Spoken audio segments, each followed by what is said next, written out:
What's going on with a bunch of crazed dogs?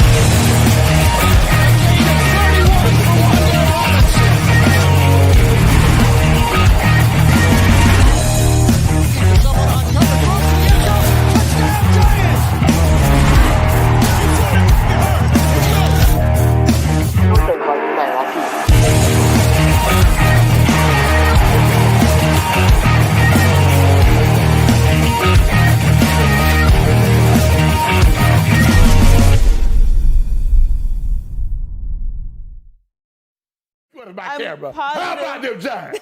How about them Giants? How about them Giants? Woo! What's happening, people? Welcome to another episode, Giants Rush, where we talk Giants football. Yep, pretty much every single Monday. And you know what? It's way better now to talk about Giants football than it has been in the past. I've got Ryan Dunleavy's back. I got Sean here. I got Chris is here. We're going to talk about lots of stuff. Like what? What are we going to talk about? One, we're going to ask Ryan about some Super Bowl stories. You know, he's sitting on a Super Bowl story that he's held on to for us. So we're going to ask him about that. We'll talk about the coaching staff. We lost a coach and we just started, right? We lost Matt Robinson yesterday. We'll talk about Shane. We'll talk about Goodell's pal, Aponte, you know, who's now, I don't know what the title is. Assistant GM, VP, person who controls the money. I don't know what she's called, but she's in and she's going to do some stuff because, you know, she's a plant from Roger Goodell. We'll have some fun with that. We'll talk about Wandale. We'll talk about Harbaugh. I see a couple of you guys piling in now. What's up, Mark? What's up, Cold? One thing that never changes.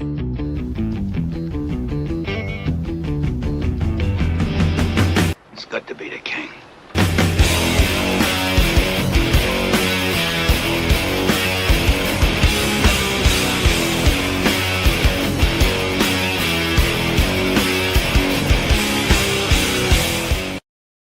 I would trade all our receivers, all of them. Theo, Belly, Slayton, Wandale. He's not really our receiver anymore. Hyatt and roll them all into one and trade them all for Shockey, by the way. Let's bring in my guy, Chris. So goes Steve Austin. He is the man. Well, the Cavs to toughen up is over here and giving themselves a beer bash. Beer bash. What's up, bro? Hey, Craig. How's it going? You know why I don't recognize you? How come? Because you got sleeves on. Oh, it is a little chilly. When you have sleeves on, you know, people, just so you know, Chris wears no sleeves for probably 11 months of the year because he's got like these 21-inch biceps. Yeah, not so quite. I never notice him when he has sleeves on. I'm like, who the heck is the new guy? Well, I don't see around the wintertime too much. Maybe that's why. It's only when That's it's true. warm. That's true. It is true. I got some crap, by the way, from Big Blue Barbecue yesterday that we did not hang out with them last season, and I told them that it was your fault. Thanks. All right, I needed My somebody fault. to blame, so I threw you on the sword. I figured you'd do that. I actually told them that Giants were so bad that I didn't show up to many games. And then, of course, we're going to talk a little football today. We're going to bring in Sean because he's got a great intro now, too. You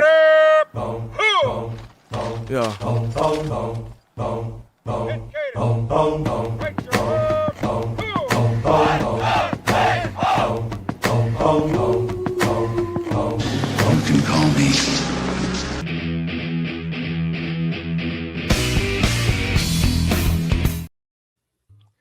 What's up? Man, I'm ready to talk Giants football. Everything's been going on. I don't want to say too much because we got Ryan coming in. We got to get to the man of the hour. So my intro is short. Let's bring Ryan in. Let's get after it. Yeah, he's been away for a while.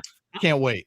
I'm hoping for a good. I'm going to ask him right out the gate. Well, one, he's got the best smooth intro now. So we all put this all in a good mood when we turn that on. But I'm waiting for one. I want one behind the scene exclusive Rush Super Bowl story. Like, I want some dirt. I want to know like one thing that nobody knows that he's going to tell us because he is the man of the hour.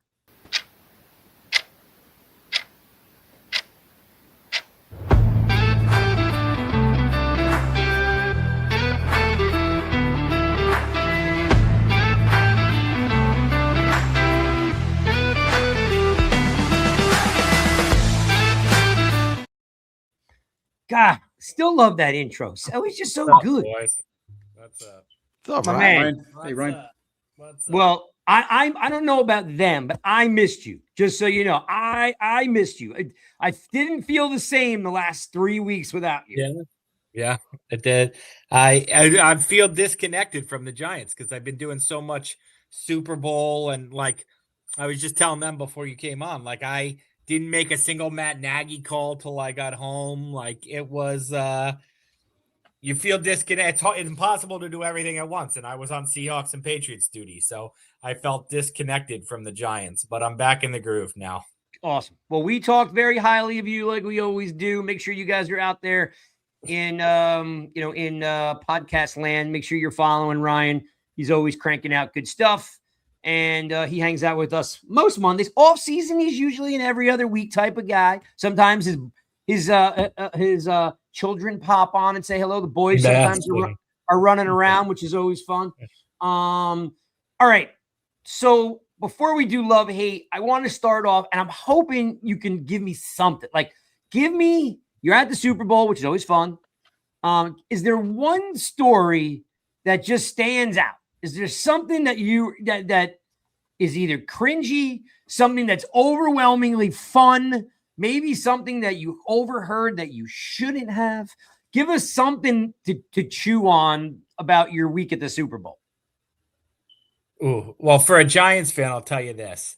It was great seeing Julian Love and Leonard Williams. They were like stars of the media week. They were on a podium all 4 days, surrounded by media people, entertaining, gregarious guys that they are, guys that should have never been allowed to leave this locker room. The locker room fell apart without them and Saquon in it. I knew that would happen. I tried to tell people that would happen. They were glue guys. So anyway, it was great to see them. And at one point I said to Julian Love, like, man, how did you guys not all win together? Like, you guys were the star. You guys are here. They're the stars of Super Bowl week. Saquon was here. He was the star of Super Bowl week. Daniel Jones was having a great year. McKinney's a first team All-Pro. Dex. Like, how did you guys not? Logan Ryan. Like, how did you guys not win? Bradbury. Like, how did you guys not win together? And Julian Love, in a moment of honesty, is like, I don't know, man. We talk about that. Like, those guys talk about how they're just as confused as me, as you. Like, they're just as confused as everyone else why that team didn't win, because they had more talent than we recognized at the time. So for a Giants fan, the players don't understand it either. They're just as confused. They haven't figured out why. They're like, Super Bowl, Pro Bowl, All-Pro, blah. And they're like, wait a minute, this should have added up to more than 12 wins in 3 years. So they're just as confused as everybody else. So when did they leave? Was that 2023? They all left at different times, right? So Love left after the 22 season.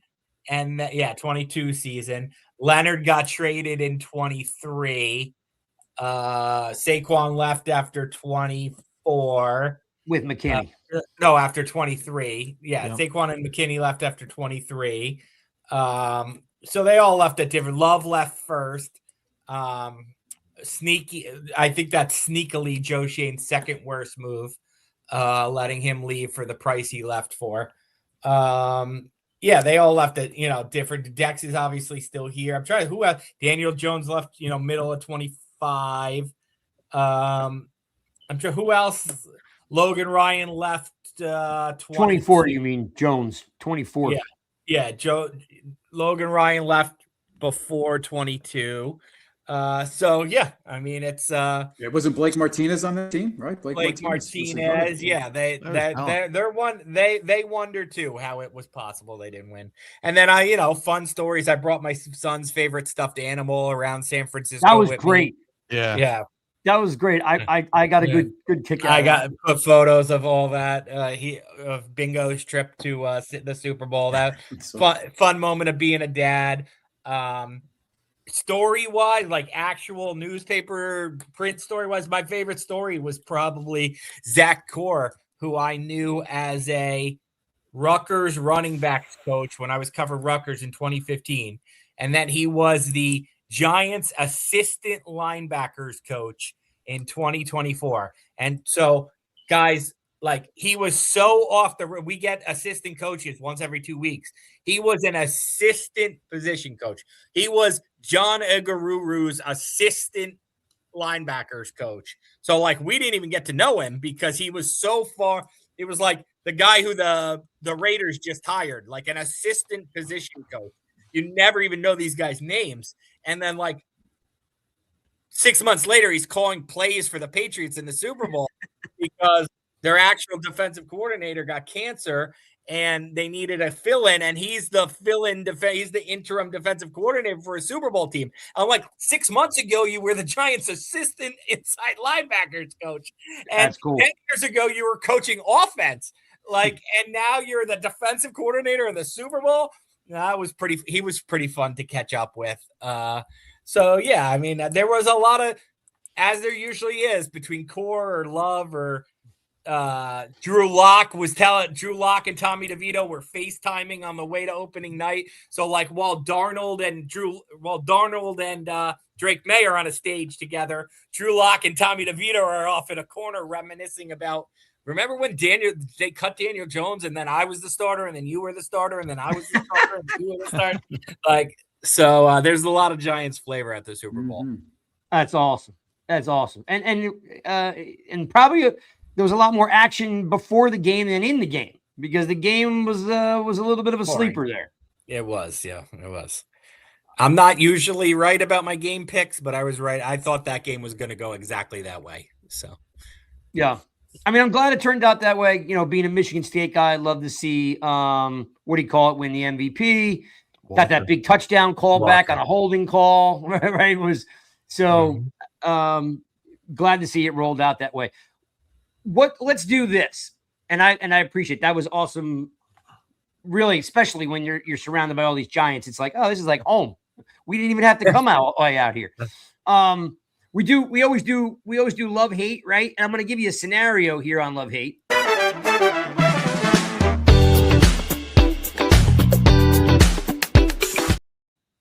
Chris, so the love hate's going to start up very simple. The Giants draft the wide receiver in the first round. Mm-hmm. The Giants sign a wide receiver in free agency. Do you love it or do you hate it? Well, considering the free agent class really isn't that deep with maybe a strong number two. So if they draft the wide receiver in the first round, do you love it or do you hate it? I would love it. I would love it. That's fair enough. That's pretty straightforward, and I like that too. I mean, you have a guy like Tate out there if he was available, but yeah, I would especially with the fact that if you're looking at Theo, Slayton, and Hyatt as your group, mm-hmm. it could, and Neighbors not being ready to like October, right? It could be a good move. Sean, how about you? Let's say I'm going to flip it on you though, Sean. Let's say the Giants sign a wide receiver. And the free agent market's not very stacked for wide receivers. There is that big bodied possession receiver for Green Bay. What's his name? Dude, yeah, exactly. Doubs. Yeah. I mean, he averages about like Slayton. You know, he doesn't have the Slayton speed, but he averages about 800 yards a season. Got better hands. 6 touchdowns. Yes, he's got better hands, but he's 242 pounds. He's enormous, right? So. You know, he's not going to be burning down the field, Sean. If the Giants sign a free agent wide receiver in a weak class, do you love it or do you hate it? Depends on the receiver. So I don't hate it. I don't love it. I'm kind of okay with it. Yeah, but I know it's love hate. So if they sign a wide receiver, I'll love it because that means that I'm going to be happy with who they're taking in the first round. All right, there won't be a wide receiver in the first round. Yeah. All right. So you're backing into that. That's okay. I can take that. That's a good choice, Mr. Dunleavy. If the Giants sign, I love both.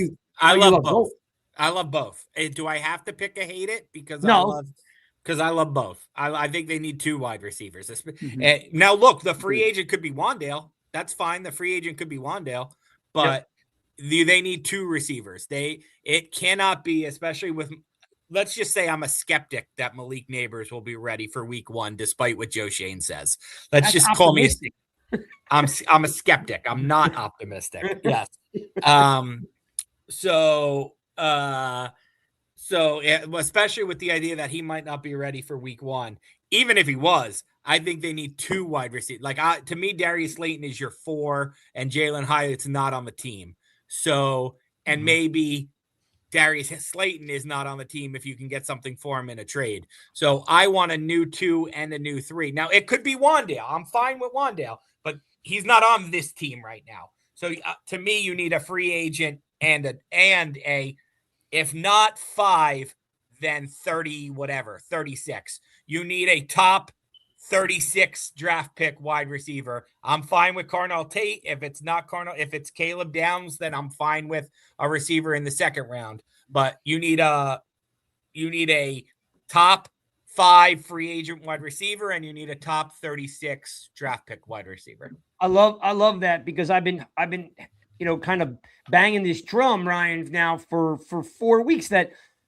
we can't sit here as fans and just be like, nah, Neighbors is going to be ready. It just doesn't work like that. Nobody knows how the guy is going to heal. We did that with Andrew Thomas last year. You got to learn your lesson. Yeah. Oh, we did it with how many countless other people, with Barkley, right? Like they're never the same in 12 months. It takes them. And keep this in mind, right? There's a whole new medical staff, so that's going to play a whole nother role. Correct. Oh yeah. I'm not saying he won't get better care. I'm not saying he won't get better treatment. I'm just saying the body, everybody heals differently. I can't sit here and tell you that in 9 months, removed from surgery, he's going to be ready to go. But I'm saying they might get actually even a better, more accurate prognosis, down the road. Right. You're thinking like Jordan timeline.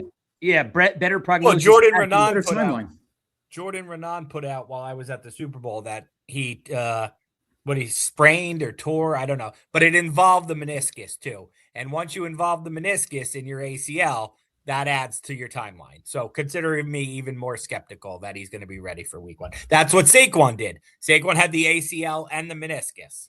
Yeah. And that's why they don't have surgery right away. Doctor came on and they let that swelling go down. That's why you always, wonder why they don't have surgery maybe for a couple months. It's because they want to deal with 2 things. They let that heal. Correct. Yeah. And Chris, it's interesting how modern medicine's gotten so much more amazing. Like I had my meniscus done, retacked together. Me too. On St. Patrick's Day of 1998. And I can remember wearing those big Lenox Hill bear trap braces for a good, 6 months. And these dudes, they get them up, they get blood flow, right? Medicine has just changed. They get you walking in it, within, 12 hours, as long as you're, going to the bathroom, they move you down the hall, and next thing you know, they're kicking you out and you're off and running. But I'm still not putting the guy running a 4.34, in September, right? It's just, I just don't think it's realistic. So as Ryan alluded to, you really need to make sure you're bringing in, including Wandale, 2 quality wide receivers. Chris, we can't start this season 100%. With Hyatt, Theo, and Slade. No, it won't happen. 90 players on the roster. They got to fill these spots. I'm going to throw a monkey wrench in there, because the way the offense could be run, they might sign a tight end in free agency and bring him in. And then you have 2 tight end offense running with a fullback or running back. And then that other wide receiver isn't as big of as a need potentially. Now, I agree that a free agent needs to be signed, but I'm all for drafting a wide receiver in the second round. But again, this offense is going to run completely different than what we're used to the last 4 years. Nagy, they ran through Travis Kelce. Harbaugh like 2 tight ends. They ran Mark Andrews and Isaiah Likely a lot. I'll say this about Nagy. I'm not saying you're wrong, but I don't think because they ran through Travis Kelce, they have to run through Theo Johnson or Kyle Pitts or even Travis Kelce. If Taylor Swift says, "Honey, we're moving to New York," you're signing with the Giants. I think that was more a case of running through your best player. Like they're not going to run through Theo Johnson over Malik Neighbors because they ran through Yeah, like No, but that was they may not that see was a running through second your wide best receiver play. as important as if they're bringing in, like, Correct. again, Harbaugh had two good Yes. tight ends in If you- Baltimore. Correct. Yeah, If you told me Baltimore they're ran a lot. signing, if you told me they're signing Kyle Pitts, then to me that checks the box for Right. a free agent receiver. Yeah, and I still think Njoku's a guy to keep an eye on, just because Harbaugh sees him a couple times a year. Yeah. And there's a lack of a free agent wide receiver that's out there that can actually be some sort of The a thing is, playmaker. Njoku has a very good chance to go to Atlanta with Stefanski once True. they lose Kyle Pitts. And what's the trade off, Njoku or Bellinger? I mean, I would probably keep Bellinger and let. That's not going to him- happen. No, you think he's No. gone? I know you're a Bellinger guy. It's not going to happen. I'm a Bellinger guy to the point that he started off like a house on fire, got his orbital bone broken, and then they just threw him on a scrap heap. Yeah. Yeah. You know, so I don't know if I'm necessarily a Bellinger guy, but every time he throws the ball, they catch it and he hits yak. Where Yeah. Theo drops every other ball and has no yak. Yeah. But I don't think they give up on Theo after year 2 or year No, 1. no one's giving up on Yeah, Theo. and but that's he what it can't- is. he And can't Harbaugh's run- high on him too. Yeah, Harbaugh. Well, he thinks he's high on him, but he has to be high on him. He's the starting tight end. But if you're going to bring in another tight end, I don't see why I would sign Njoku when I can get a hometown discount on Bellinger. Once again, there's a lack of receivers out there in free agency where Njoku kind of fills a little bit of that role. You know, he's kind of a tweaker. Yeah. Good blocker, decent blocker, actually. But I think he's a guy that could stretch the field. Yeah. Really? All right. I don't see Yeah. that in Njoku, but And Harbaugh sees him twice a year, so I'm sure there's some sort of, I would say, Exactly. relationship. Yeah, but familiarity. He sees Yeah. him up close, you know? yeah, without a doubt. Well, Isaiah Um, Likely's a free agent too, guys. That's another That's one. the one that I would think. Yeah. Yeah, Him or I agree Pitts. I too. wouldn't be surprised with either one of those two It's guys. a couple, yeah. Well, and again, Sean, here, I know we talked about fullbacks last week and bringing in a fullback. Like, if you bring in the fullback, are you also going to sign a blocking tight end? Because the Giants carry 3 tight ends right now. Like you still have Manhurts. You know, Bellinger's a free agent. Like, if you bring in Likely, he can't block. So, He's you a know, receiver. yeah. Yeah, but Theo block. But I'm saying you're going to need another tight end as a blocking tight end. So Yeah, maybe yeah, Manhurts comes back. Yeah, man hurts. Yeah. Yeah. Man hurts. Well, with real quick, with Greg Roman being a big part of the running game, even going back to San Diego before he's fired. I mean, it seems like both Harbaughs. I mean, they do utilize the fullback. So, I mean, Ryan, would you anticipate it's pretty much a certain that they're going to have a traditional fullback? I would say that's a certainty. Yes. Yes. Now everybody wants to assume it's Patrick Ricard. I don't know that that's true, but I do think they will have a traditional fullback. Yes. I was looking in the comments. Cold has a point too about Njoku, Chris, is that he's hurt a lot. And he's right. Yeah, no, he's right. You know, but I think isn't Njoku a Jersey guy? He is. He He's is. from He is. Cedar Grove or Verona. Cedar Grove, home of Tommy DeVito. Yeah. Yeah. So maybe again, maybe he wants to wind his career down and then end his football career at home. It could work out. I would take Njoku over Likely too. I'm not a Likely guy.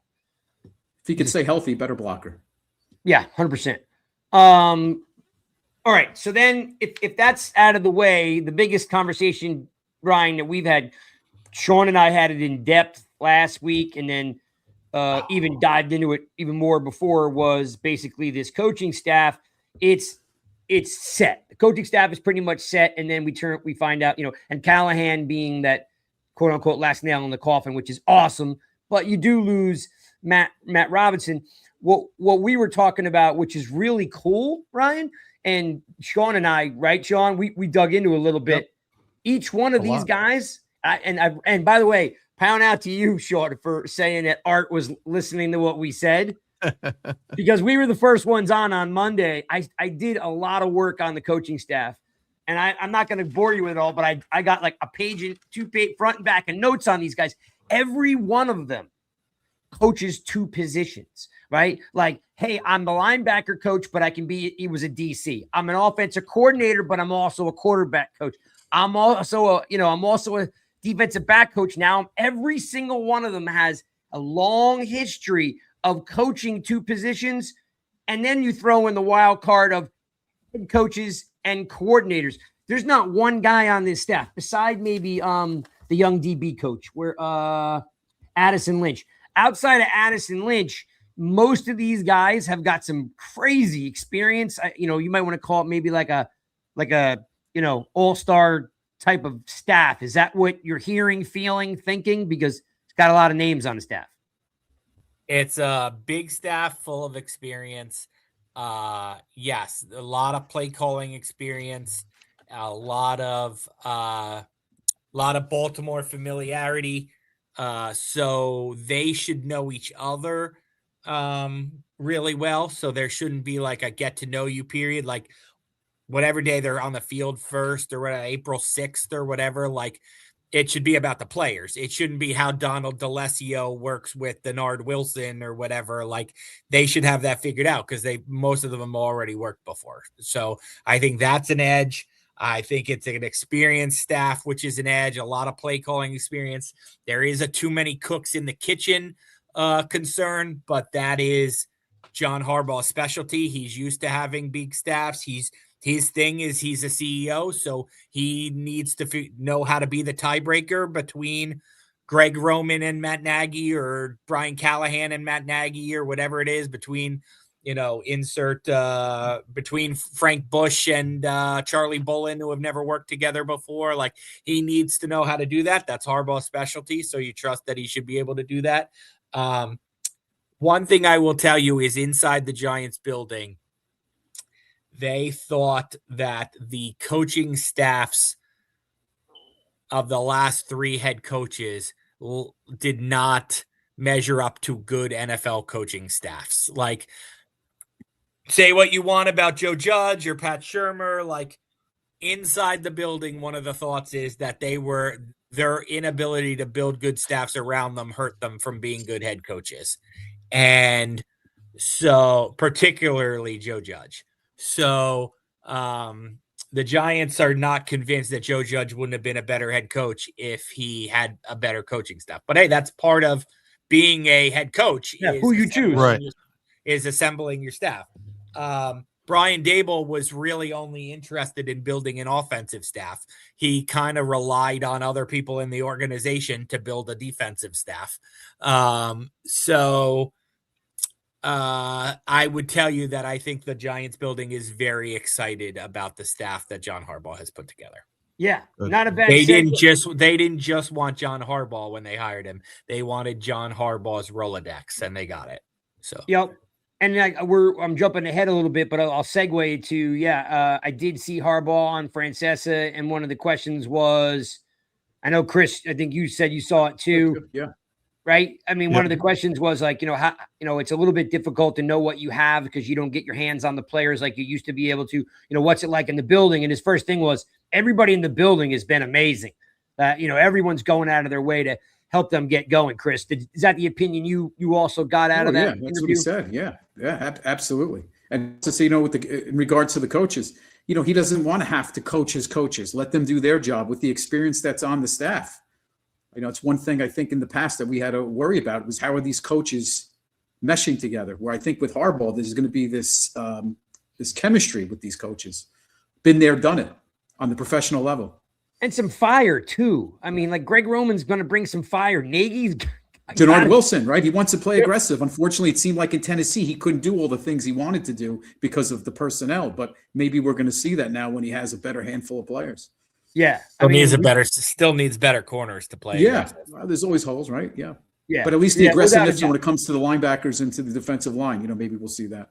And that's like as we get closer to the combine and the draft, we're going to get into that stuff because right now there is a lot of, for having a $177 million defense, there is a lot of holes at linebacker and at corner, especially Flott. I mean, what do I know? But Flott does not fit all the research I've done, and I actually did some extensive research on Wilson. Flott just does not fit in a press zone defense, which is a unique defense to play to begin with, to be up and handsy with receivers and then drop into a zone. It's not Flott's expertise. I can't see Flott coming back. Not that I don't want him to come back, Sean, but as Chris just alluded to, like I think between we have some fire on this coaching staff, and they're going to want to be hands-on, more aggressive. And if we're talking about Wilson, Ryan said, we need corners and we need to coach up these safeties. Yeah. Well, I mean, here's the thing. Flott won't be If Flott's not back, it's because of the money. Because he just switched agents literally 2 days ago, I think, or a day ago. So that would be why. But he can. Here's the thing about Flott. Flott can play the zone. He understands zone. He's smart about it. He can get hands. I know he's not big, but he can play that. It's not like press man. That would be tough for him. But press zone, or the way he does it, and because he's majority of Wilson's defense is zone. He plays more zone than anything else. Yes, he wants to get a little press, but Flott is smart. He played it. But people underestimate Flott a lot. They underestimate it because who he was playing against at LSU. Like, he's really smart. And I think Flott can handle it. He may not be back because of how much money he's looking to get. So that would be my worry. But as far as playing in Wilson's system, I don't see that as an issue for Flott. Now, if we were talking about he was playing press man, different story. Yeah. But in Wilson's, where you got to understand, you got to be smart, Flott absolutely can handle that. Because let's not forget of what Flott did last year when he was playing. Like, he held down some of the top receivers in the league, and he's done well. So he had a great year. He was I think one of the stats had him as a top 5 DB in the league last season. Are Giants fans going to be okay with his zone defense? Isn't that what ran Shane Bowen out of town? That there's too much zone, not enough. So the at least what I can figure from the Tennessee folks, because I wanted to dig deep on him, was the two things that he does that is unique to him is he does not run a lot of times he does not run a slot corner. He puts a safety in because he was a safety. So he runs Caleb Downs. Yep. So 100%. That fits 100%, by the way. And he runs that, and then in this scenario, it's a press man. So it's handsy up front, but you got to be quick enough to be able to get back into a zone. And he runs a lot of 3 safeties out of that slot. Now, what that tells me also, beside Downs being the leader on the board, is somebody like Phillips getting moved to the outside if they're going to. And listen, Belton may come back for all I know and be that third safety. But okay, you got an inside track there that maybe Belton's not coming, but that third safety is going to be on the field a lot with Newbin and Holland, and Wilson's going to coach them up. Like, that's he's gonna want a slot guy who's basically like a pseudo linebacker. Yep. Like, that's what he's gonna want. Yeah. So Phillips may move to the outside. Phillips may wind up playing on the outside. Like Nick Immanwori is for Seattle, since that's so fresh in my mind. Yep. Yeah. Now you say absolutely not that it's a segue, but these are your opinions. You got something that you can share with us here? No. I just know Dane Belton was very disenfranchised with never getting a chance to start never getting a chance to, be the guy for the Giant.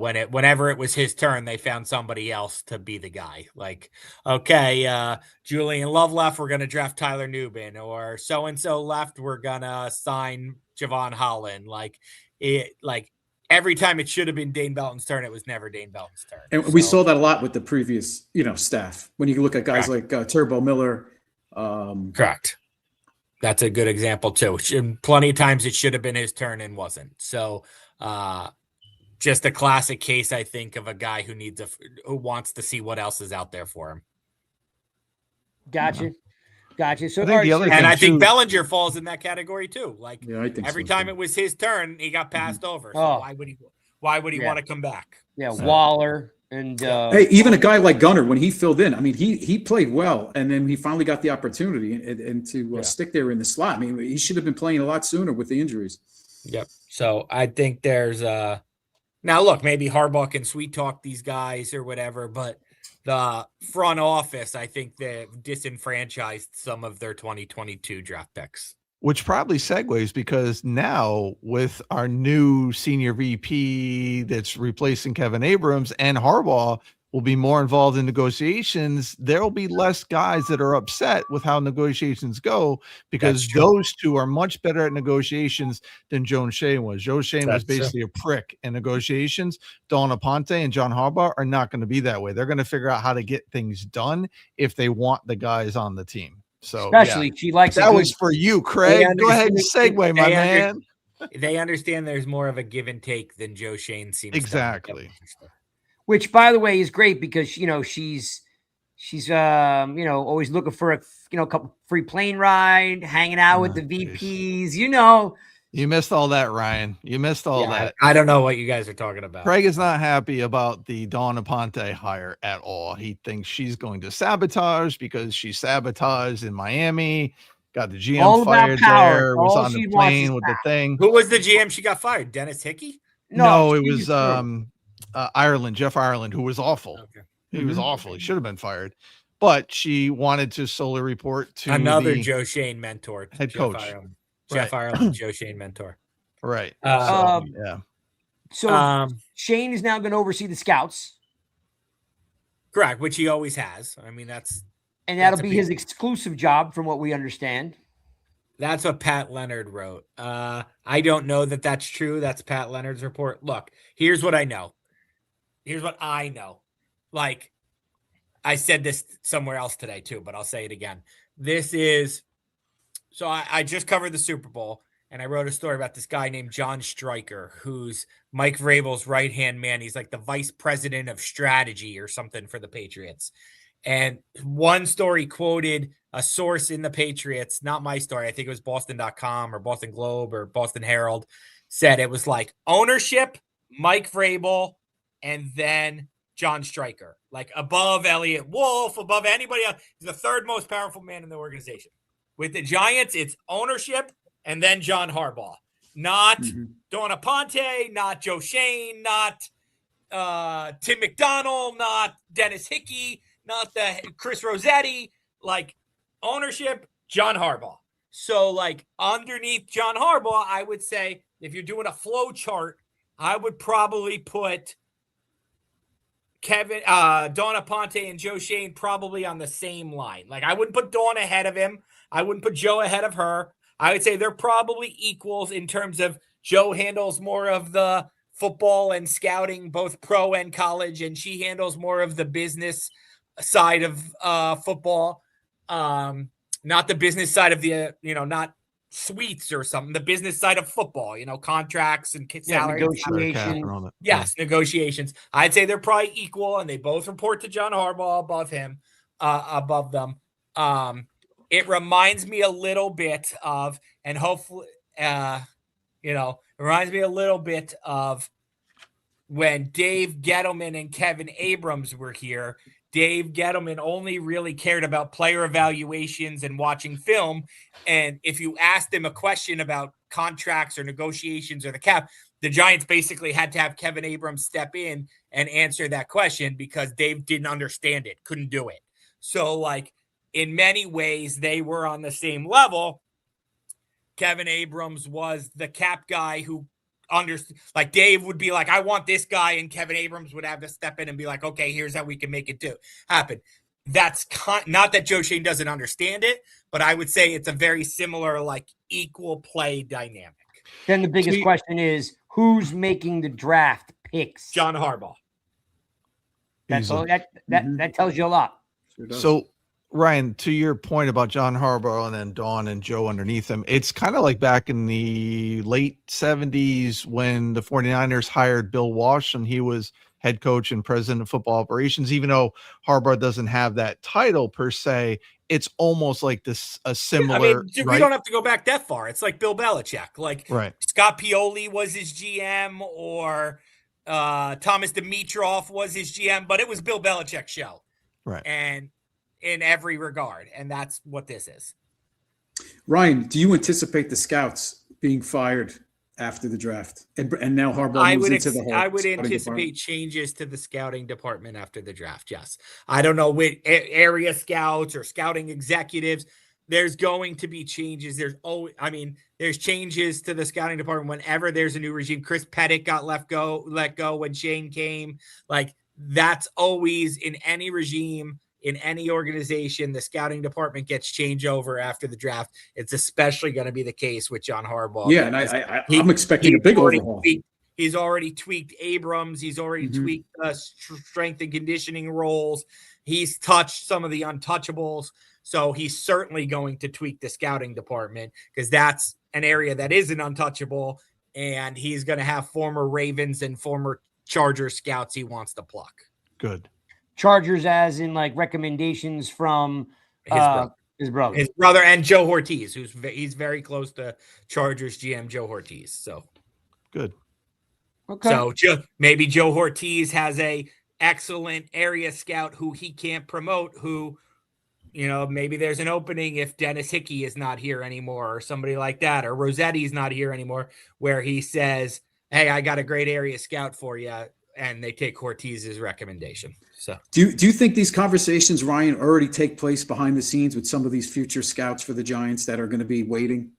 I know a lot of scouts. I don't think that happens right now. I think that everybody wants, like, is Harbaugh and Shane or Harbaugh and Aponte or whatever, are they like, hey, we got to keep an eye on,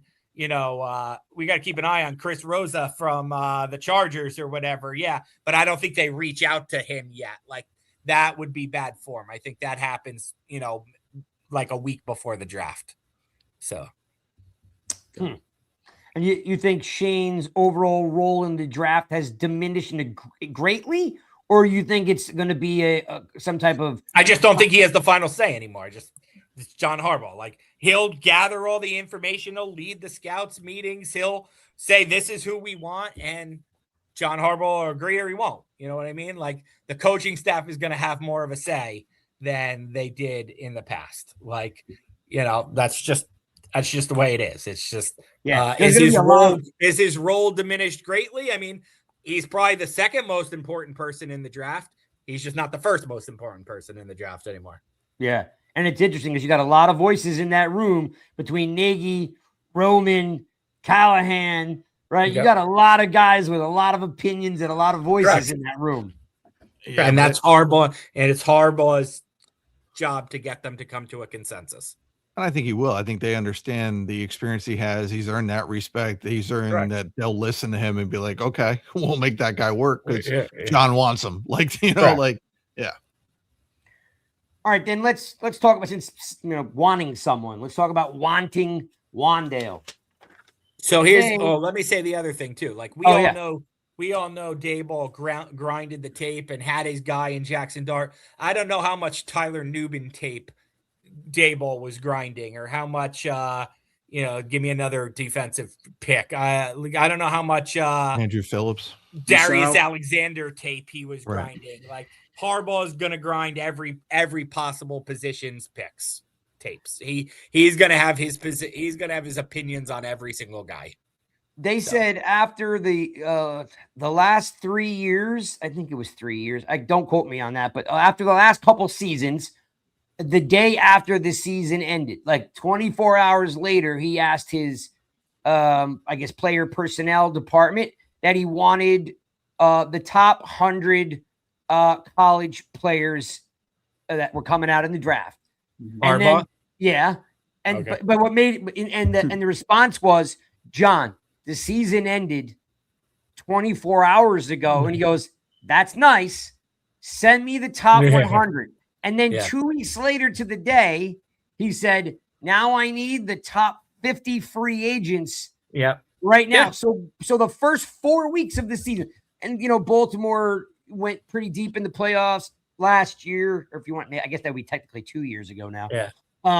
2 seasons ago, but prior to that, they were always right there, wild card, made the playoffs 12 of 18 years. So you're talking by February 15th to March 1st, he's already, I don't know what the word would be, digested 150 players. Yeah. It's pretty cool. It's that, you don't hear a lot about that type of grind. So, Sean, I know you like the grind. Maybe that's pretty impressive. I mean, it's extremely impressive, and I love what he's doing. I love what he's bringing. I love the changes. Like, this is what we needed. Like, how many years have we complained about the Giants' way is not working? Whatever he brings, I'm all in until he proves me otherwise, that he can't get it done. He's earned the right to be like, let him do whatever the hell he wants. I don't want complaints from any Giants fans at all. Like, we want to change. We're getting changed. Until we drastic changes. Until he proves otherwise, I'm good with it. He basically came out, and I think it was Francesa's all but said he was going to take Caleb Downs at 5 because he sees him as like a Hall of Fame player. So if he's there at 5, he's going to take him. Like, Yeah, we heard that about right, Kyle Hamilton, Ed Reed, the whole history. The best part for me is positional value is gone. He said at number 5, when you're that high, you have to take the best player available. It's all about the players when you get that high. You guys are killing me. You guys are you're gaslighting me, right?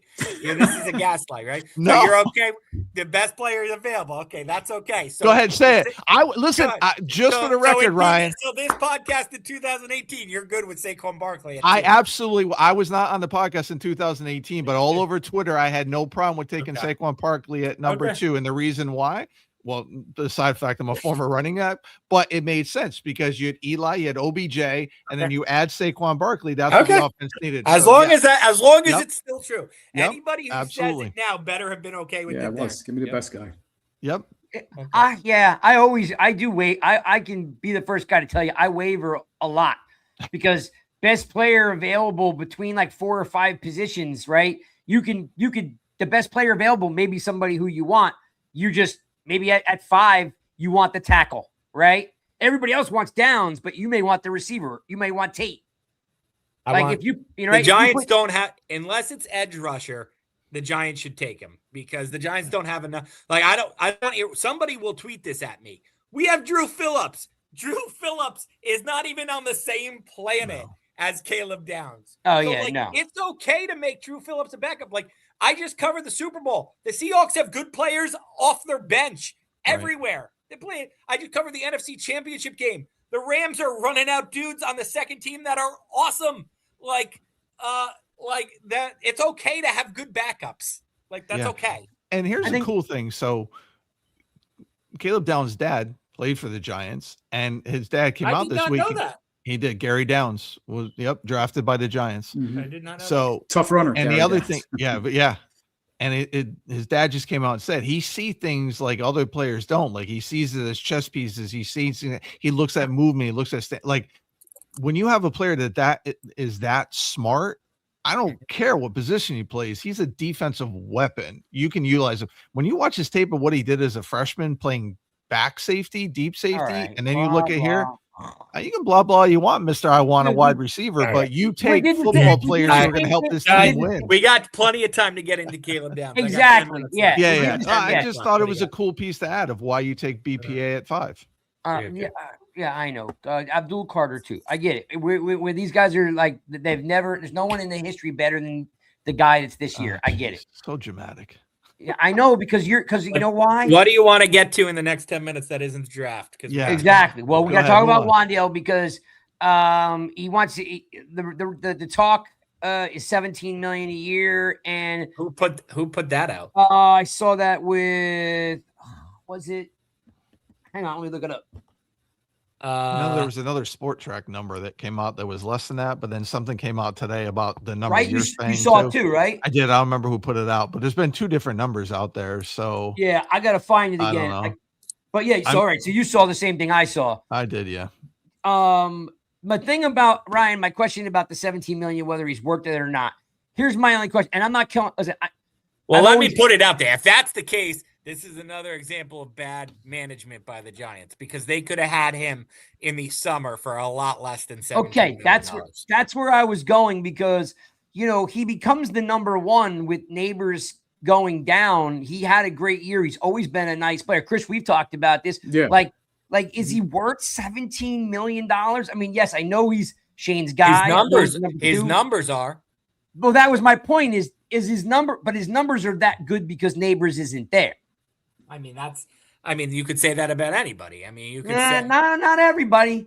You would think that Hyatt's numbers would get better. You would think Slayton's numbers would get better, and they don't. He had 90 catches the season before, but he didn't have a lot of yards because we had a quarterback who was ass. So I mean, the numbers are there. To Ryan's point, I'm agreeing with Ryan. Which, yeah. It was, I just mean around the NFL. You could say, right. Compare him to others. Absolutely. I just mean around the NFL. That's my question is, how do I compare him to others when Slayton didn't get better? No, these guys don't get better. They're not slotting up, right? Talent wise, he's forced into that position. Those and I'm not knocking him. I'm not saying. I mean, he slotted up and slotted went up, better, right? did Right? a Ryan? great Like, job. when other guys have been put in the same position. I'm convinced. I'm convinced that number one. I'm convinced if he was 6 foot with the same Exactly. numbers, if he was 6 foot with the same exact numbers and the same exact slot outside usage, people would pay him money. This is short man this is Napoleon complex bias. Absolutely. On him. Chris, And, are you paying him $17 million, paying him as a number one wide receiver when you know he's a number two? The only way I would maybe consider. First of all, that's not number one receiver money. Number Right. one receiver money is $40 million. Jamar Chase makes $40 million. Oh, CeeDee Lamb makes $35 million. Both of those guys That's drafted one. in the first round. Yeah. Huh? They're both drafted in the first round. Wandale's Okay, George Pickens is going to make $35 million. He was drafted in the third round.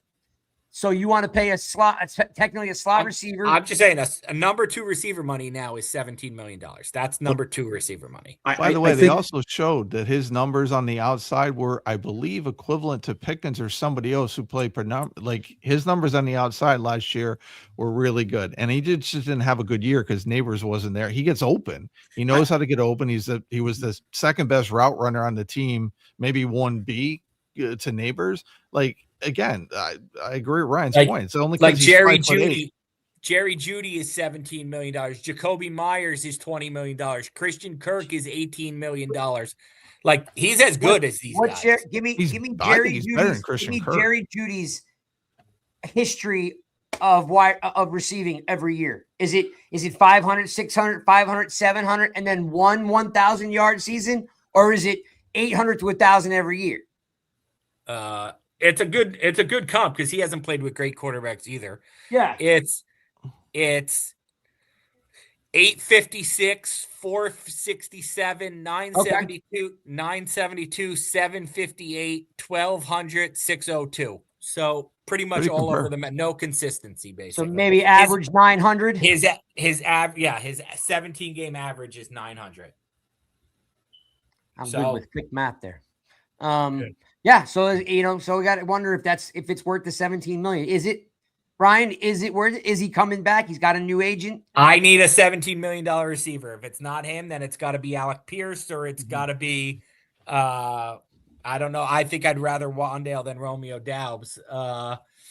I would have to look who else is available, but I need a legit number two, not a fake number two. So I'm willing to pay somebody $17 million. I would probably pay him because we know what's going to happen. They're not going to pay him. He's going to go somewhere else. And he's going to win the Super Tennessee. Bowl. Like, yeah, he'll go there. He'll go to Tennessee with Dable and ball out and win the Super Bowl. Like, oh, why we let him go? With his college coach Liam Cohen, who will design shit for him, and he'll be awesome under Liam Cohen.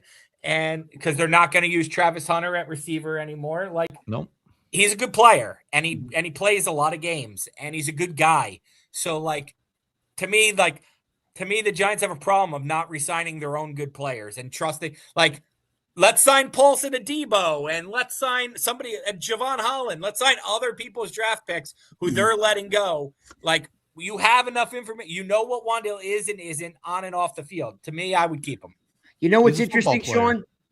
You know what's interesting, Sean? If Wandale doesn't come back, it's another Joe Shane draft. That's probably his best pick, guys. I know. Yeah, it might be. His best non-first round pick is probably Wandale. Think about it.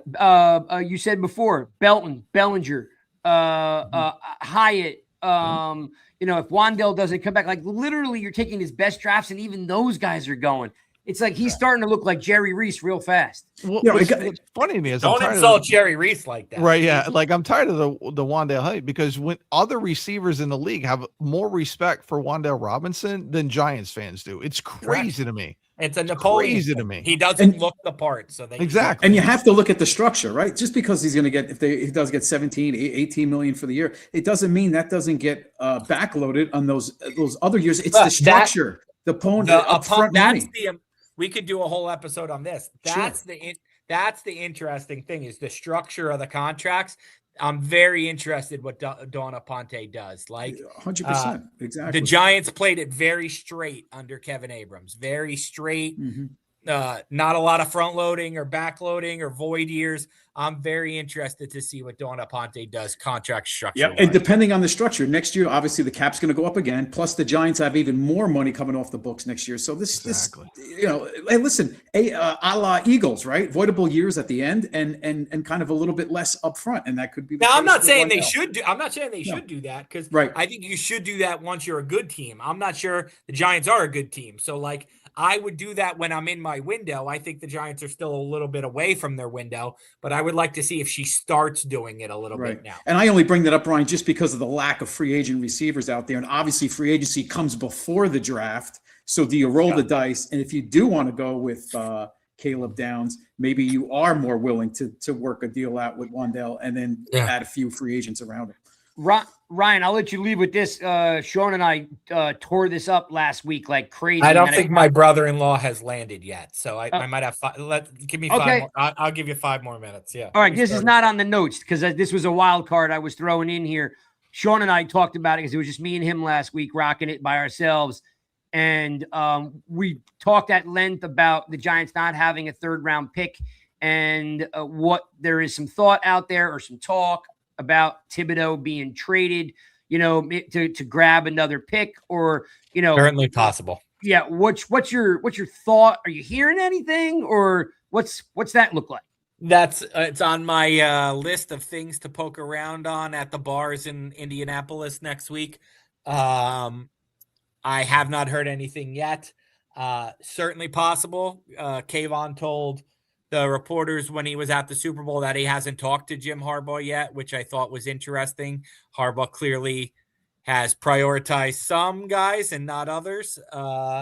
So I think that's certainly possible that he could be traded. That would be a way to open up some easy salary cap room. I do think I do think that like if he got on the field, I think Harbaugh would like him because he is much more of a unselfish player than I think his resume than I think he gets credit for. Like I think people see him as a me guy, and I don't think that's him on the field at all. I think on the field he's kind of a dirty man guy, dirty work guy. So, but I would not be surprised if they traded him just from an asset allocation standpoint of we have 2 starting guys that are going to play 80% of the snaps, and we have Chauncey Golston making $7 million a year doing nothing basically. And you could bring in a guy or two who's a cheap edge rusher from Baltimore or Tennessee who knows their system. Would not surprise me if Kayvon was on the move for either a draft pick or maybe for somebody in a similar state. Like don't roll the Chargers and Ravens made a player for player trade this year. So like like you could tell me that he could be traded for someone in a similar like he's too good, right? But like Chris Olave's too good. But like Chris Olave's in the same boat where it's like his 5th-year option and he's not signed. So like could you do like a Chris Olave for Kayvon and a pick or something like that? Yeah, you probably could. So though I think Chris Olave will be signed, but you get my point, I think. Yeah. So. Yep. Chris, when Sean and I talked about it, it was like, you're on the fence because he does some things really well, but he doesn't play a lot. He is injured a lot. But when he plays, he's definitely improved each year. Again, sure has, especially against the run. Yeah. He's not as I'm saying he's not as that dynamic pass rusher we thought we were going to get. But again, when he's healthy, he's gotten better each year, slowly coming around to being a very good run defender. Again, he's not explosive and dynamic like Burns, Chris, but what's your thought? Because you can't let him play out the option year and then it's too late. You got to get rid of him now if you're going to get rid of him. Yeah, I mean, are you willing to take a 3rd-round pick and roll the dice with a draft pick, or know what you get with Thibodeau with a team that could very well win 9-10 games? And with a Denard Wilson, where you're having faith that the guy's going to be aggressive and utilize him the way he's supposed to be used. I feel like so many players have been clouded over the last coaching staff that you may see a lot of improvement, even more so. Let me just throw out a fake trade. Let me throw out a fake trade for you guys. I have not heard this. Don't know anything about this. But Bring it. this is what I would do 2 beers into an agent at combine at the combine. Like, what if I told you the Packers don't have Micah Parsons for most of next year, and they re-sign Romeo Doubs, and now they have too many receivers, and one of them is 1 year, $11 million Christian Watson, who is a big, what is he, like 6'4", 6'5", and the type of physical receiver that John Harbaugh likes. What if I told you Kayvon Thibodeau 1 year contract for Christian Watson 1 year contract? Oof. How old is Watson? Same draft class. Same class. Same Same class, age. right? I mean, personally, I'm not doing that. I'm not doing that. Sure. But like, that's the kind of thing that if you're asking, like, that makes sense to me. Sure.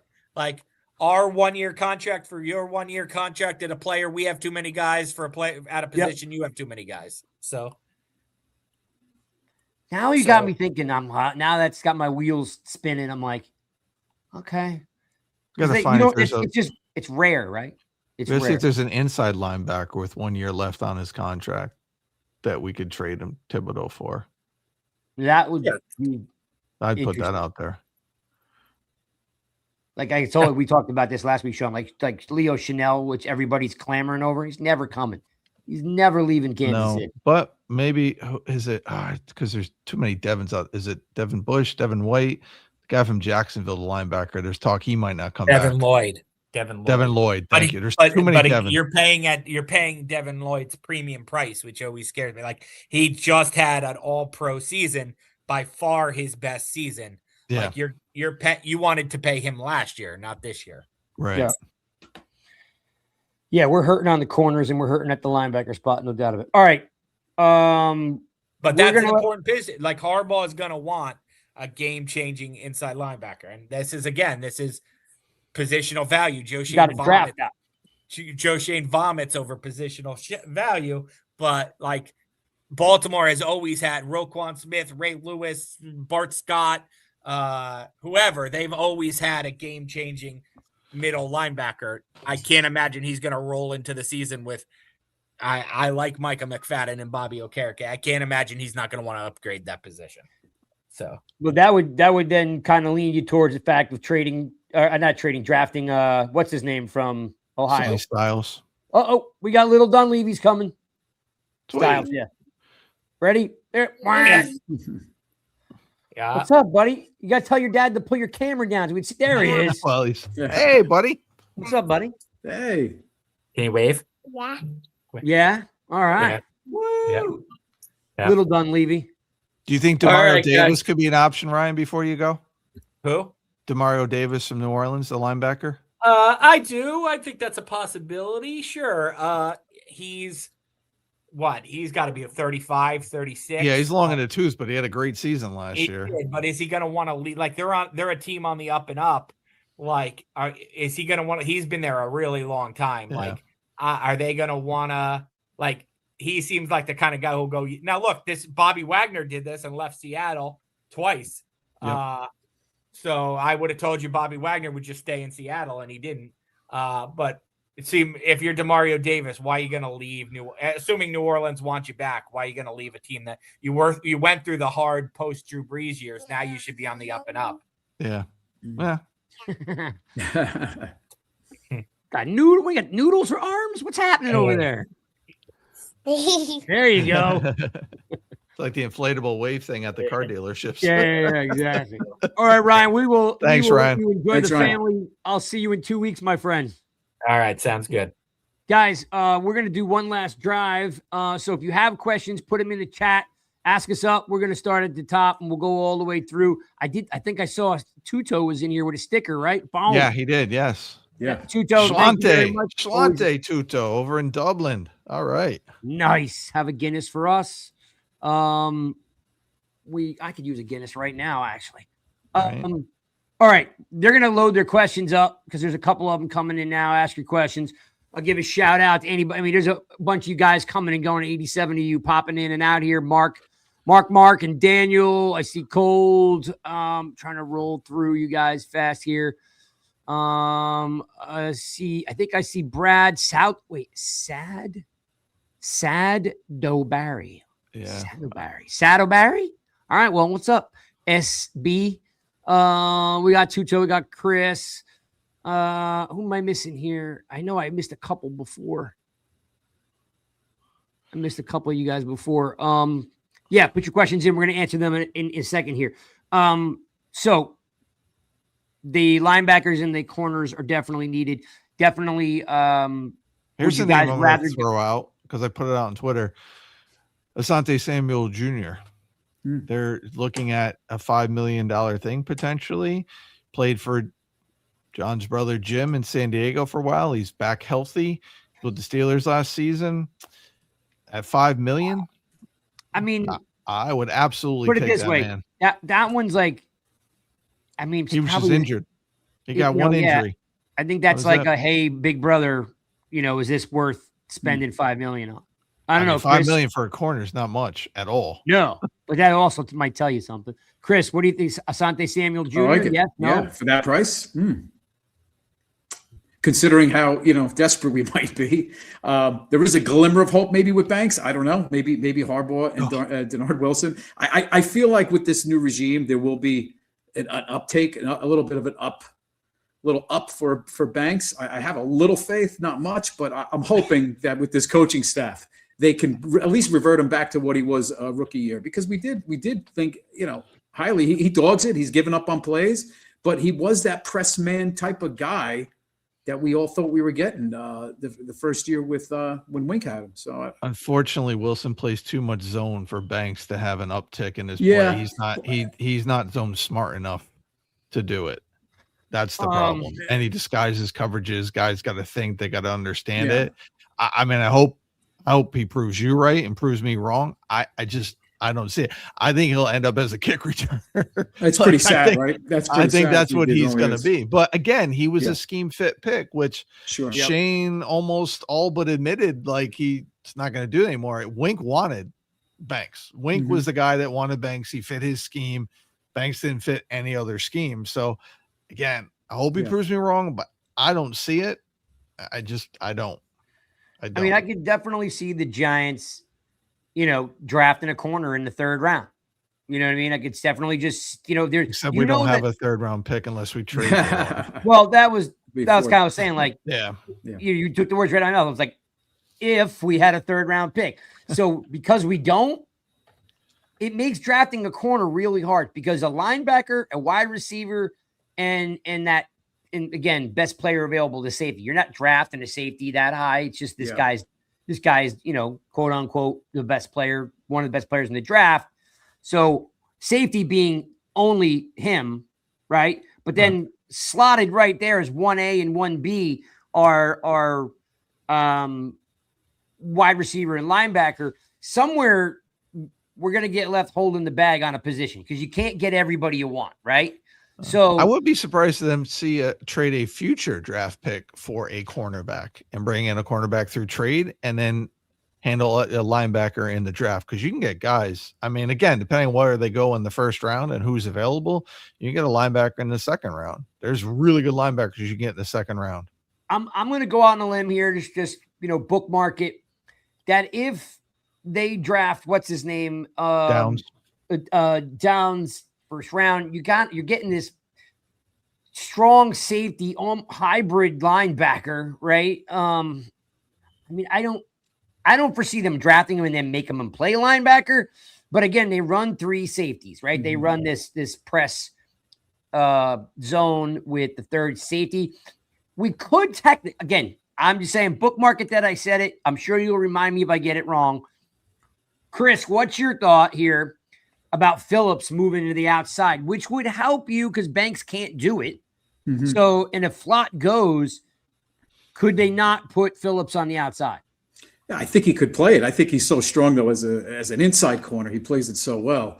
I think as a alternative, right, as it seems like guys would be interchangeable a little bit. They have to be able to play other positions. But I think ideally you want that real outside corner. Because, Chris, we don't really have room. Like, think about it. You need the linebacker. You need the wide receiver, right?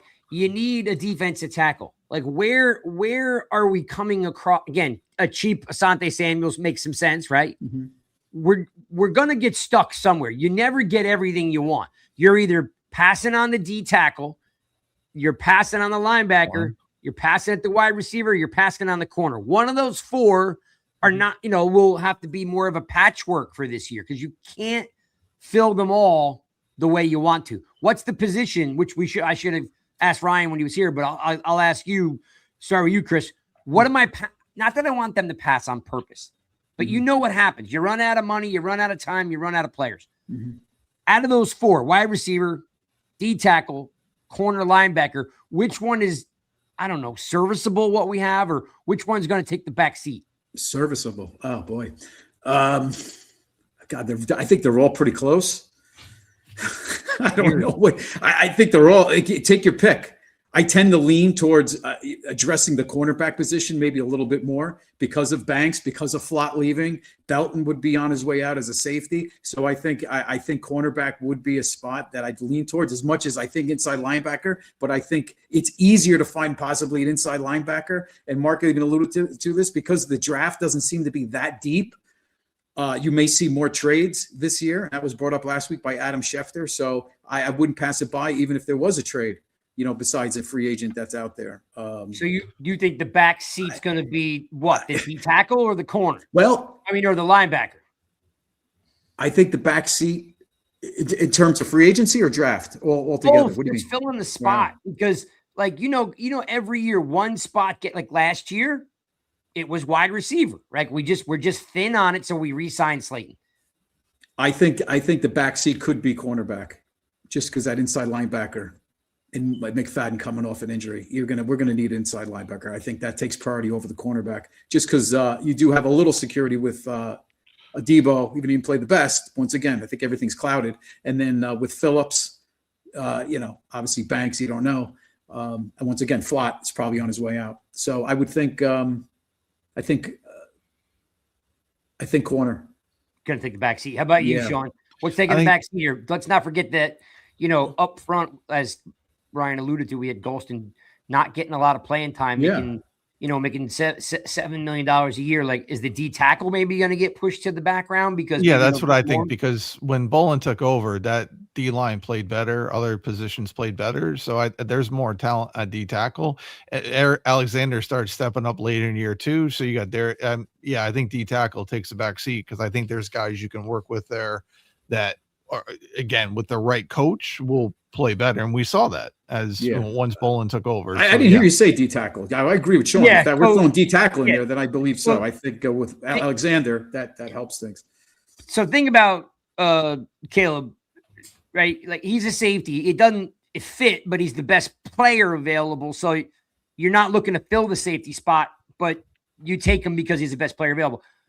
But the positions that are in need are corner, D tackle, linebacker, wide receiver. Those are the ones you have to fill. Like, ones that I want a guard, right? I want a guard. But those positions are really thin. We're really thin at linebacker, really thin at corner, really thin at wide receiver, and we're really thin at D tackles. So I was wondering what you thought, which one was going to take a back seat. Yeah, he thinks D tackle like me. I think D tackle, if you're throwing that in there, D tackle definitely takes a backseat to the others. So you're going to go corner, biggest need 1, linebacker need. 2, wide receiver 3, D tackle 4. Well, corner over inside line. No, I'm going inside linebacker over corner. Same. That was because before you threw D for tackle, what's the least? I would throw inside linebacker as the most needed. So if you miss out on Downs, are you drafting what's his name from Ohio with the 5th pick? The receiver? Styles. Oh, Styles. The linebacker. Yeah. What's his weight? About 240? I can look it up. I don't know. Yeah. He's a definite day 1 starter, 10-year starter. He'll be like, he didn't miss a tackle all last season in college. I just don't see how they bring Okereke back. 7 million, I think, right? Yeah, we did it last week, by the way. Yeah, I saw the it. only contract that he did well was that Okereke re-sign because it's $6 million. You can eat that. All right, let's do one last drive. If you guys have questions, we're gonna answer questions.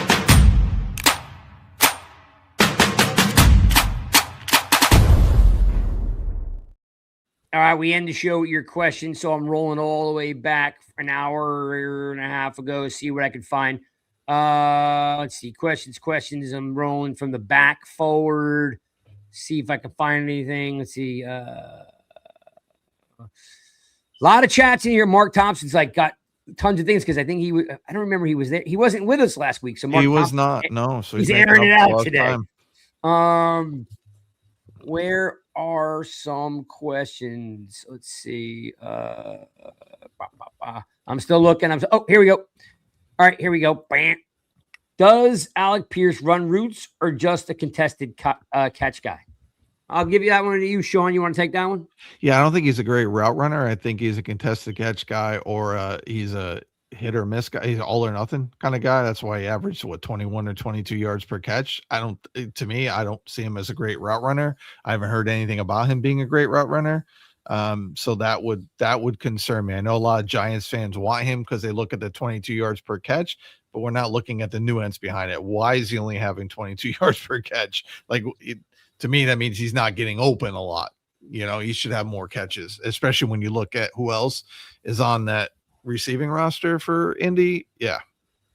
And he's a big body. So, he could be more of a possession guy on the Giants, across the middle, bigger, big body type of guy and a contested guy. But if you're asking him to run like a 3-move stick route, or some type of, precise, dig route that he's got to put his foot in the ground and make hard cuts, that's not his style. But I'm not going to put past that he can't run some other routes. But I think Sean's right. He's not known to be a route runner.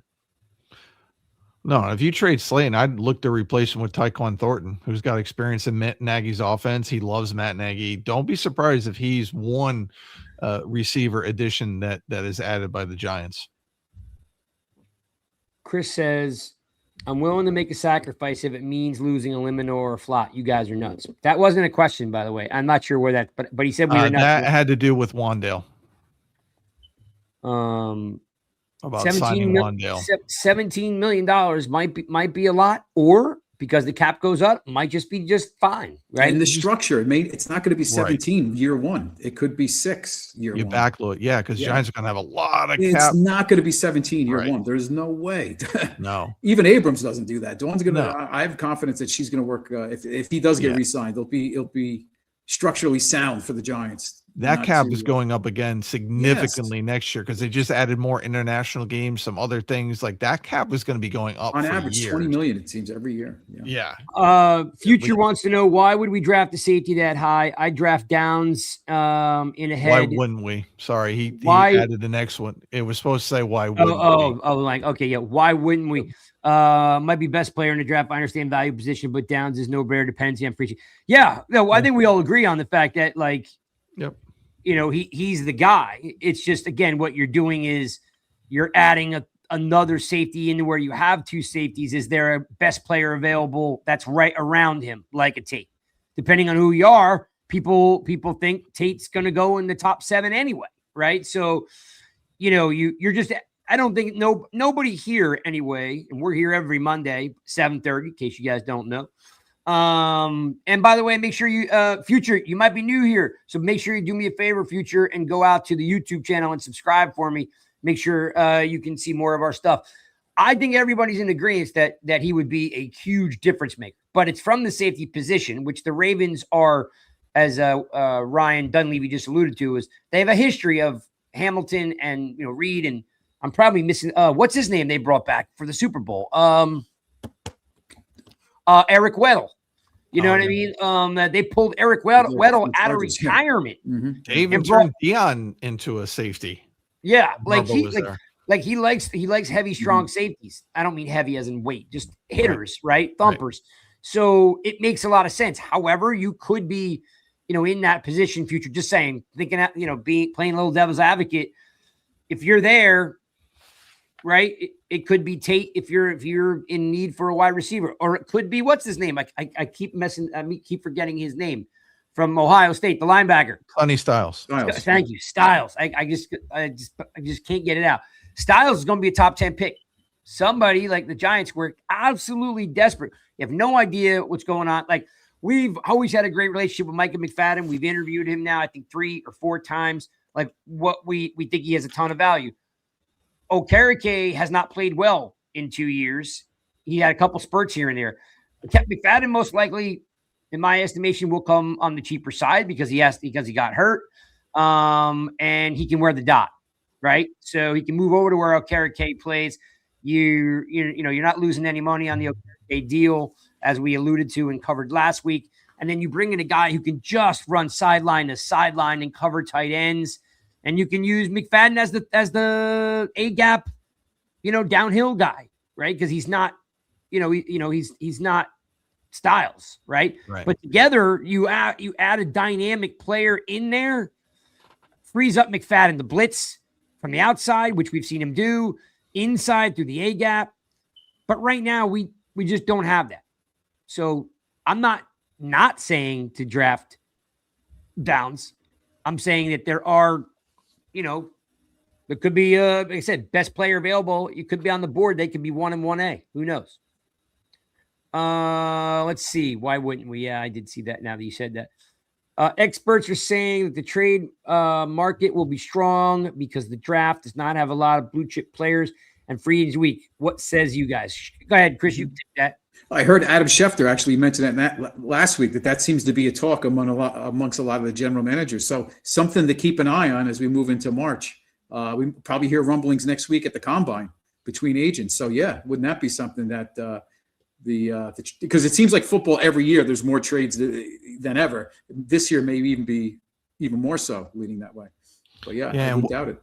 What I've been reading too is that it's wide receiver and linebacker, whether that's edge or inside linebacker, are the 2 deepest positions in the draft.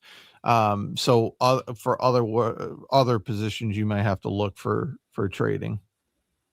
Cole wants to know if the staff loves. We don't know what the staff. We don't know what the staff like. I literally watched the interview. Cole, if you get a chance, watch the interview with Mike Francesa and Harbaugh from yesterday. The question that Francesa asked him was, do you have any, feel for these players? Because it's hard, do you have to wait for preseason, I think he said, or do you have to wait? And Harbaugh's answer was, it may take a full year for him to know his players and what they can do. So no, he won't know them all in preseason or training camp. Like, he doesn't know what he has, right? So I don't think we can make the assumption that Harbaugh is saying, hey, I don't know who does what. I'm just watching on tape what I like and what I know, right? So, no, we don't know. Cold. I don't think anybody cold. I only made the point that McFadden is younger than Okereke. He's cheaper than Okereke. He can wear the dot. He has to prove himself, because he was coming off an injury. He might be a cheaper, way to go. I'm a huge Okereke fan, but I don't know. Sean, correct me if I'm wrong here, but he did not play well. No, he didn't. But again, I mean, let's see if it's a different coach. But I think it's more for Okereke. It's going to be more about the cap savings for him, as we talked about before. So yeah. I think they'll kind of go there. I mean, I'm just ready for free agency. These guys are going to do the right moves. They're going to get the right people in. He's going to bring in more of his Ravens guys. There's no doubt about it for players wise. So I think the only reason I think that Caleb Downs would not be the draft pick at 5 is if he's not there at 5. And so then we got other positions we can fill later in the draft, second round, whatever. But I do think that, Styles could be a real possibility at 5. I know there's other ones later in the draft, but if it's me, I'm taking him at 5. If he's a top 10 pick, but you're not drafting in the top 10, again, position of value is out the window. You go with the best player that's there. So if Downs is gone, to me, Sonny Styles is a hell of a player. It'd be hard for me to pass on him. Now, K-Mac does not agree with you. He said, can we get Rodriguez out of Texas Tech type of player in the draft? Linebacker Sonny Styles will not be the pick. He might go 12 to Cowboys. Look, I don't know. I don't think any of us have a heartbeat on this yet or finger on the pulse of it yet because a lot of us haven't combed through any draft data stuff. But Styles is either the best inside linebacker in the game or the second best inside linebacker in the game. He'll definitely be a top 15 pick. So, yeah, he could go to the Cowboys at 12, very much so. I think it depends on what you want him to do and what style you play, right? So, I don't know enough about Wilson. What I read, at least from that perspective, what I read about Denard Wilson is he likes to play three safeties. He likes to play a press zone. So, he likes handsy corners. He likes to disguise a lot of stuff, and he lets the guys up front play their game. He doesn't try to, like stupid rotation like Sean Bowen did. Shane Bowen. Don't call him Sean. Sorry. Just the whole guy makes me angry, and I see red. Yeah. Shane Bowen had all this like stupid rotation K-Mac and all this stuff. Just, it was ridiculous. Like, put your best players on the field and go, right? Like, what did we talk about in the preseason? Oh, my God, NASCAR should be every damn play.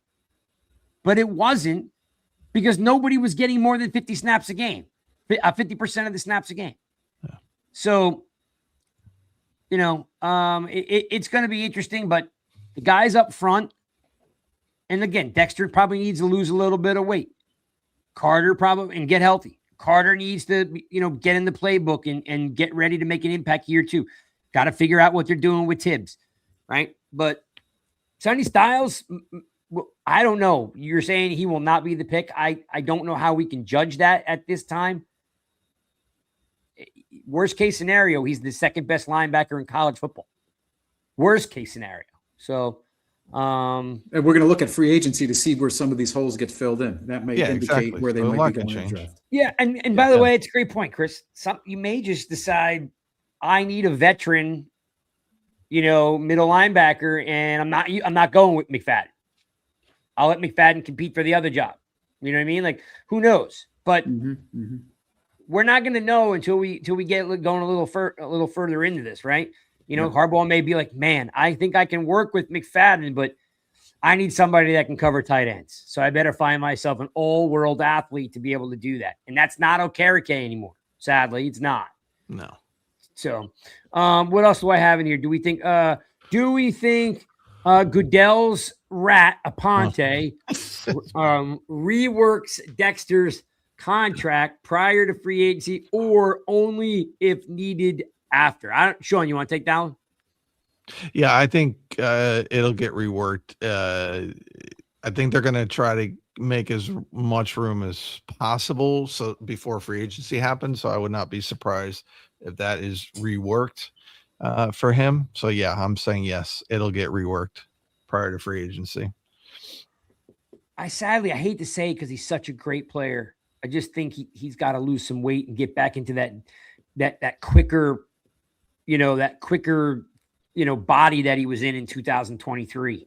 I think that elbow injury though was more than the weight. I think that bothered him more than the weight. You could tell he couldn't, because there was times he was still getting in, but the elbow was more of a factor than the weight. Like I hear the weight, but that man, when he had that interception, he was moving. So I don't think the weight was an issue. The push wasn't there. Yes, that's it. The push is not there. I think that's the elbow. And, yes, exactly. I think the elbow, less than the weight. And I don't think you're going to talk. He's not going to talk about the elbow. They'll target it. He talks about the elbow. It's bothering him. They're going to target it. Right. It's all kept quiet. You know me. I'm just going to play devil's advocate. Like the push isn't there because he's pushing an extra 50 pounds, right? I mean, the guy's 380 pounds. He normally plays at 320, 330. And he doesn't get the explosion off the ball. Now, the elbow is an issue. And you're right. He didn't say anything, so they didn't target it, Chris. But here's the thing. The season's been over for 2 months, and there's no talk about surgery at all on the elbow. So if the elbow was that bad, Why would they just let it heal? They probably, you know what I'm saying? We're not like doctors, and maybe it just needs rest. I mean, constant, going from August to January. I don't know, man. Like if it's a ligament or it's a tendon, like they would put him right. Well, hey, that's why this new medical staff comes into play, right? That's why we're all feeling positive with the new medical staff and their evaluation.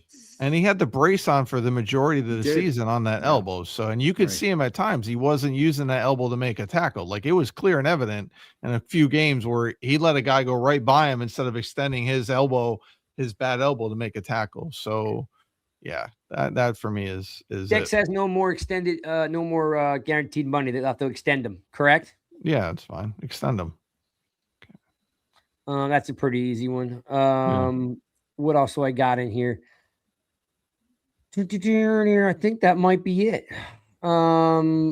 Did you get? I think Mark had one other one. About Okereke? Yeah. Do you want to? Yeah, I got it. This one here. The opportunities to Okereke take a pay cut, given that he hasn't played and is a cut candidate. Good veteran to keep. Agreed. Oh yeah, he's a great veteran to keep. He's one of my favorite players. I mean, outside of those 2 interceptions at the end of the year, I mean, his play. And I'm just saying this as a defensive guy, your best players, regardless of it being 2026 and the game has changed, your best players still wrap up and take guys to the ground. Bobby Okereke is never on the ground. He does not tackle guys. He pushes guys out of bounds, maybe throws a guy down or two. He doesn't tackle anymore. I'm just saying, watch the tape. You just see how many times, he's either running past the guy because he doesn't want to hit him. He's running in circles because he missed them and he's trying to catch him on the second time, or he just cuts off his angle to get him out of bounds. He never hits and tackles and wraps anymore. That's a young man's game.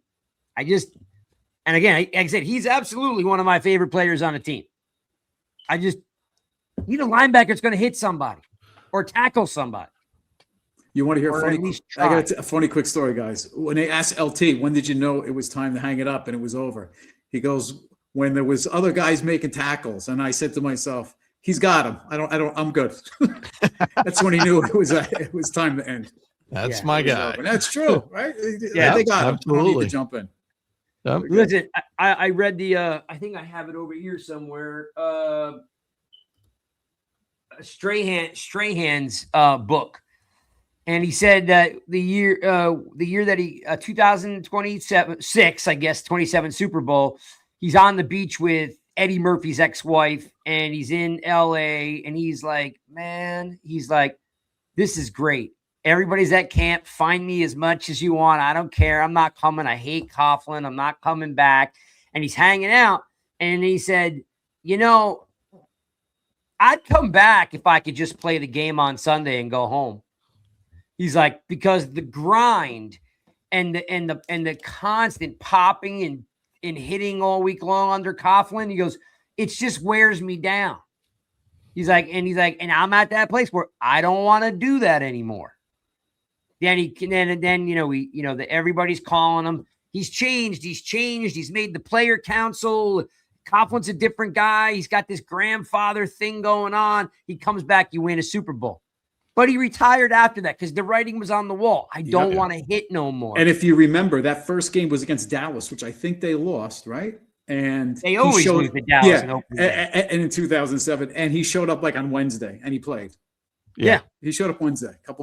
He just didn't want to do training camp. That was his thing. He said all the time he didn't want to do training camp. All the veterans, right? I remember in the book. In the book, it had this quote about how many times during the course of a day that they go from the practice squad, the practice field to the classroom and back. He'd say, we'd come out, we'd warm up, we'd go to the classroom. We'd come back out and we would execute what we just implemented. We'd go back in the classroom, take all our stuff off and have a class, come back on the field, and then go back into the classroom. He goes, I can't do it anymore. And that was back in Albany. Like they didn't even have the rules like they do now back in 2007. Now it's totally changed. Like, I don't want, he's like, he's like, that type of like that grind and the popping and the hitting. He's like, I don't want to do it. And that's what I see out of Okereke. Like, he's a super smart cat. I think he was a Stanford guy. Like, just, to his credit, though, he did pick it up when Bolin took over. Yes, he did. So 100%. again, I think a lot of guys quit on Shane Bowen. Mm-hmm. Yeah, I don't want to say trouble quit. I don't saying like that. using that. I know you don't like saying that, but listen, you know, Demoralized. as a player, you play less inspired sometimes when you have a coach that you don't believe in. So quit might be a strong word, but it gets the point across of, yeah, they didn't like playing for Shane Bowen and they were like, I can't give my best effort. Like you don't believe in what you're doing. It's hard to give maximum effort. That's what I'm saying. I've been there, done it, and so I get said, it. I want him to stay. I want him to stay. I mean, like if I can get the 2023 Bobby Okereke next to the It's just the money. 2024 Micah McFadden, I'm fine. Save the money. We can't be keeping everybody in a team that was not that good, right? Like, yes, there's more talent than people realize, but we gotta bring in new blood in the right positions, and inside linebacker is definitely one. Yeah, and I said it, I'll say it again. If I can guarantee a 2023 Bobby Okereke and a 2024 Micah McFadden, we're not having this conversation right now. So, but that's not the case. McFadden's hurt and Okereke hasn't played well in 2 seasons, right? Right. So something's got to give, or both. I don't mean a free agent and a rookie, sure. McFadden and a rookie, sure. But I don't see it them both coming back. I would be surprised. You know? So, and by the way, it's this topic for another day. We never talk about the franchise tag. There could be a spot here where, Wandale or, Illuminor got tagged. The wide receiver franchise tag, I think, is it like 25 million? 30 million? The top 5 guys it's probably super high. Yeah, you're better off tagging Illuminor. Yeah, I don't think anybody's getting the tag for the Giants, in my opinion. Well, again, you don't know. Again, you're missing a draft pick at 3. Who knows what they do? But you know what? If Aponte is as good as everybody says she is, and the way Harbaugh runs things, you're going to get better players. You're going to get players that want to play. That's why I was saying, like I know they're fired up for Harbaugh, but I just don't know if Okereke is ready to do that anymore. Where I know McFadden's going to want to play because he's a younger dude, and Musau's going to want to play because he's a younger dude. Styles is just, to me, he changes the defense. As much as Caleb does, he's still a safety. Unless they think they can get him to play more of a hybrid role, then maybe it is Caleb. Yeah. I'll say this. Oh, go ahead, Chris. No, I was going to – Quay Walker with the Packers. He's an inside guy, isn't he? Quay Walker, linebacker?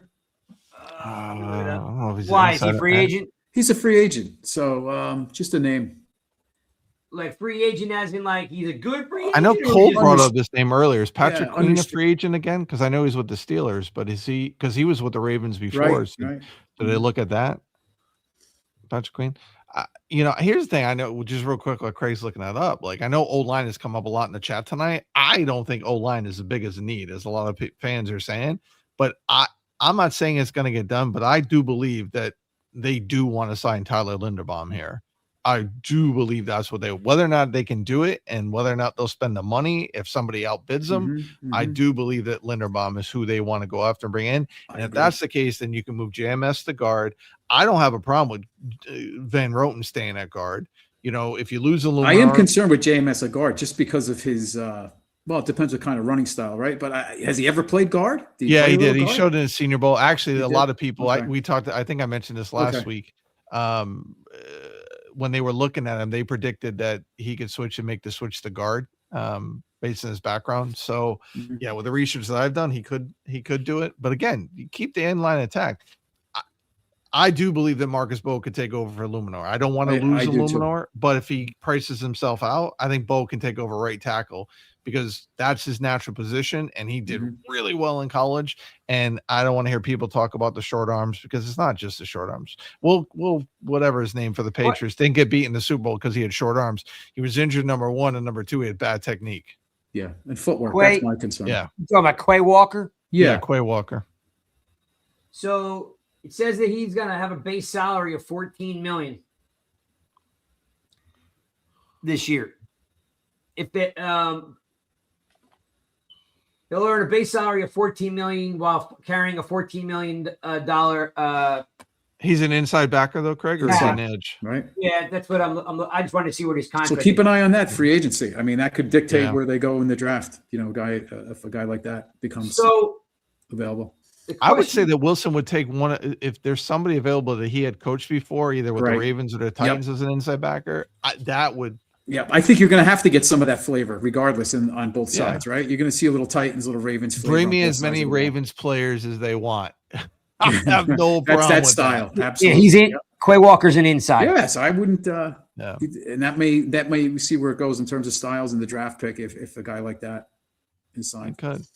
Yeah, I'm ready for free agency. I am absolutely ready for free agency. And I know Mark mentioned Patrick Card. We've been talking about him since Harbaugh came on board. I do think you're going to, like Ryan said, a traditional fullback, and I could see Ricard being that guy to help. And last question is one we talked about already. Is like K-Mac, you might have been a little bit late. We talked about that about 30 minutes ago with Dunleavy, and then last week Sean and I talked about it at length. Like, we're pretty much all over the place. Like, he played better, but he's hurt a lot.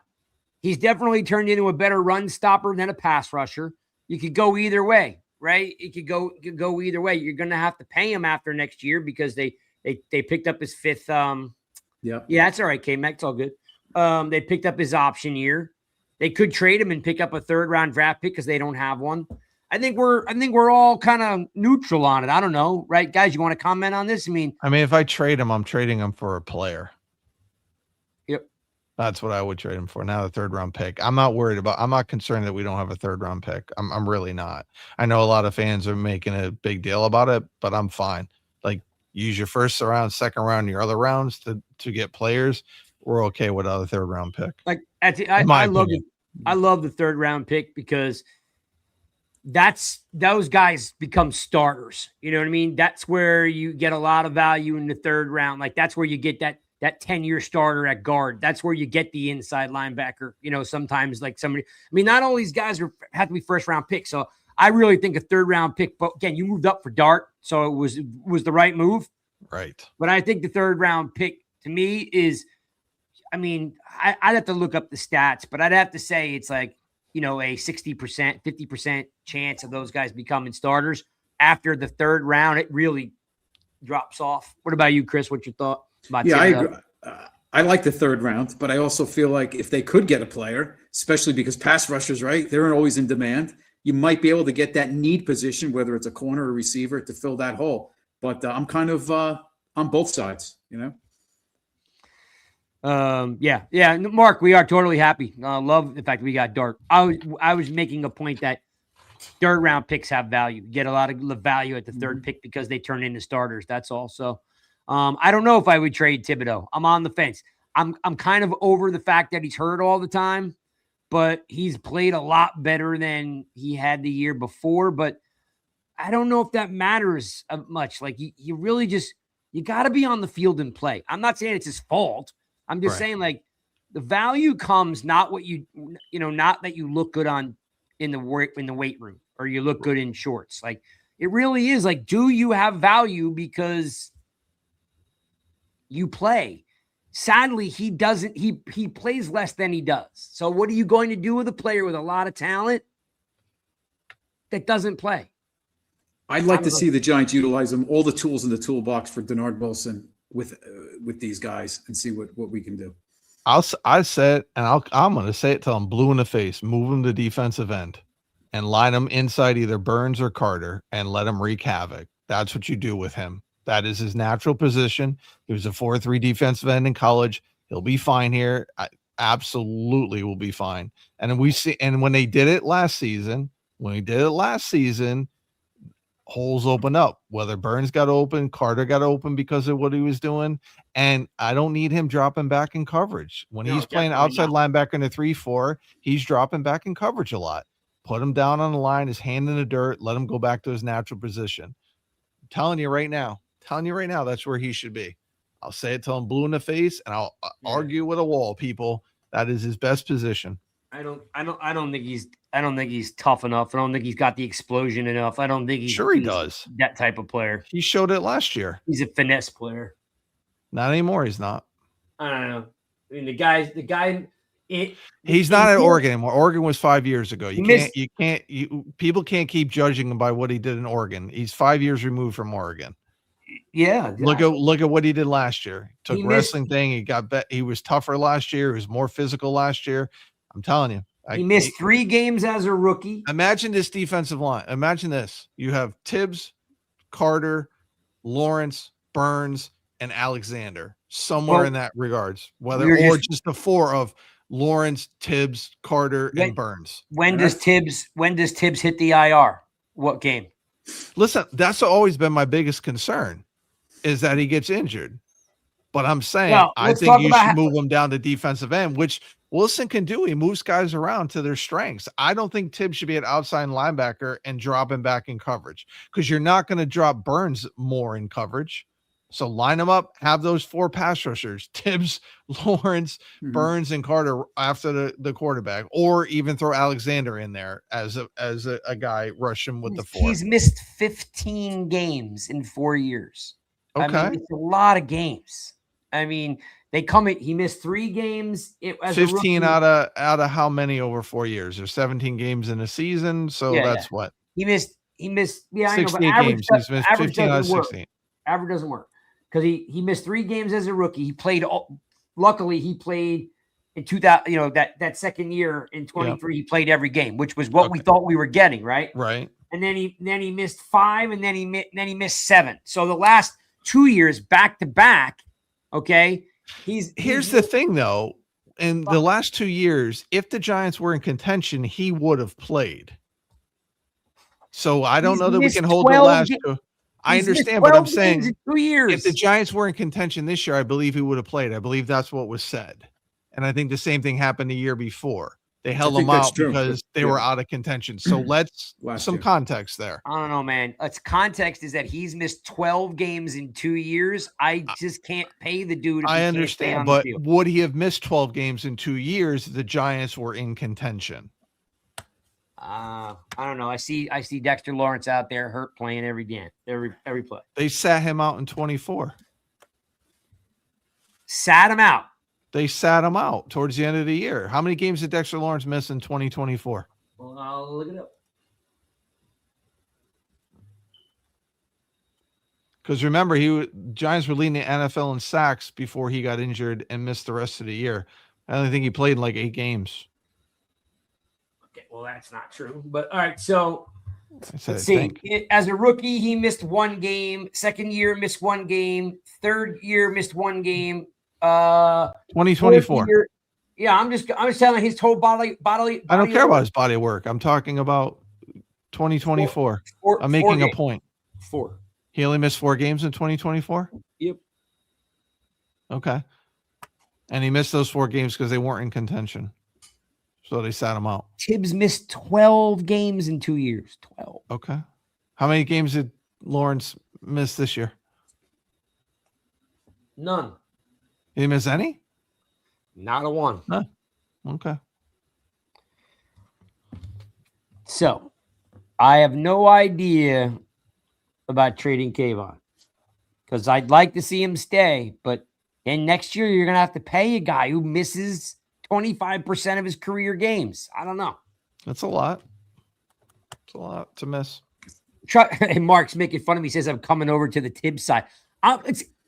Listen, I don't hate the guy. I want to like the guy. I do. I want to like the guy. But I want a guy that's either A, on the field and he's trying to kill somebody, and make just when I watch Burns play, it's just such a different type of player. Like I don't know. I hope he has a good year. The contract year. He's going to have a good year. Yeah, right? All right. Well, look, we are done. We are out of here. You guys were great tonight. Thank you very much. If you're still out there, Future, I'm going to be expecting you to sub into the YouTube channel. We'll be back next week. This is really the next couple of weeks are really kind of super slow. I really don't want to talk about the draft. No offense. I just don't. We have can some probably- combine stuff coming up, and Yeah, the combine, rumors, yeah. right? We're gonna I hear love that's where the combine, yeah. agents, a lot of behind the scenes. We're gonna hear Right. the rumblings. You heard, Yeah, you draft. heard it here. I mean, You free literally heard it here first. Ryan Dunleavy said, "I'll be in Indianapolis at the bar, having a Yep. couple beers, That's what we need. talking to agents. Like that's Mhm, where those Yep. that buzz Those side start. deals. Yeah, Yeah. Yeah. So we're out of here. We'll see you guys next week. yeah.